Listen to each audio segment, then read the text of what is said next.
Good evening to one and all, the dignitaries on the dais, parents and students.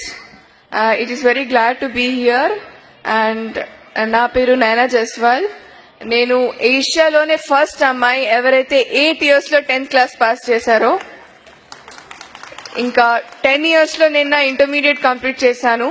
ఇంకా 13 years లో ఇండియాలోనే youngest journalism graduate అయ్యాను.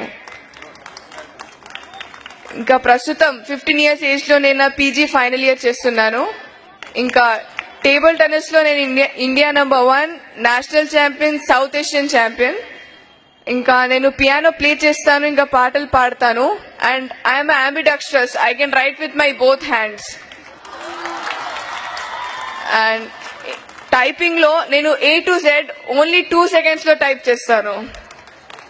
So ఇంకా నాకు రామాయణ్ 108 శ్లోకాస్ కంఠస్థం ఉన్నాయి. ఇక్కడ వచ్చేసి నాకు చాలా ఆనందంగా ఉంది. ఇంకా ఇవన్నీ నేను ఏదైతే యాక్టివ్ చేశానో ఇవన్నీ నేను ఇష్టపడి చదివాను, కష్టపడి కాదు. నా తండ్రి నేను చిన్న ఉండంగా తల్లి ఒడియే బడి అని నేర్పించారు.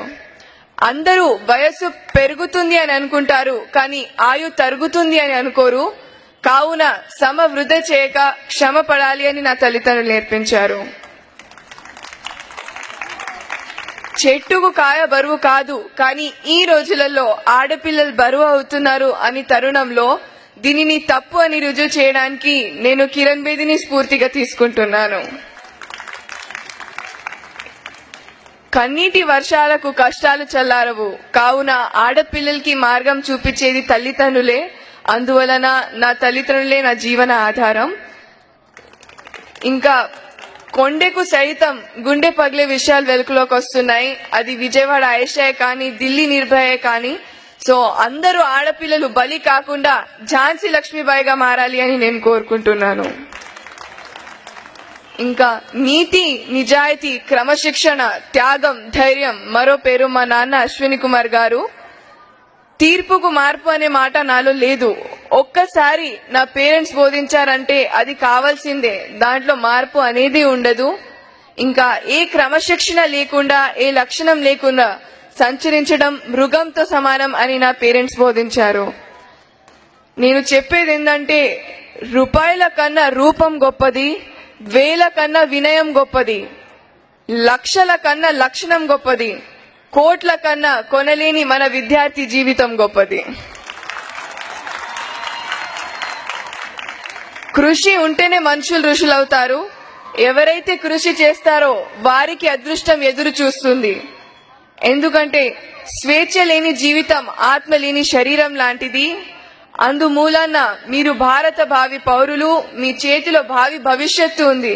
కావున మీరందరూ కష్టపడి చదువుకోవాలి. ఇంకా దేవుడు మనకు విజయాలు అందివడు, కానీ విజయాలకు కావలసిన శక్తి సామర్థ్యం ఇస్తాడు. అది మీ అందరిలో ఉంది. దీనిని మీ గురువులు ఆశీస్సులతో వినియోగం చేసుకోవాలి. తల్లిదండ్రులు గౌరవముని అంటారు, ఎందుకంటే వాళ్ళు ఎలా ఉన్నా తన బిడ్డలు మాత్రం సుభిక్షంగా ఉండాలి అని వాళ్ళు శ్రమిస్తారు. సో వాళ్ళు చేసే శ్రమని మీరందరూ వృధా చేయొద్దు. ఇంకా ఈ హిందూ పబ్లిక్ స్కూల్లో ఎన్నో అనురాగ అనుభూతులున్నాయి. ఈ తీయని క్షణాలు మీరందరూ ఎల్లప్పుడూ మర్చిపోలేరు. ఎందుకంటే పూసిన పువ్వు వాడిపోతుంది, పండిన పండు కుళ్ళిపోతుంది, ఎండిన ఆకు రాలిపోతుంది, కానీ నమ్మకంతో ఏర్పడిన మీ అందరి చిన్ననాటి స్నేహం ఎల్లప్పటికీ నిల్చుంటుంది అని నేను కోరుకుంటున్నాను.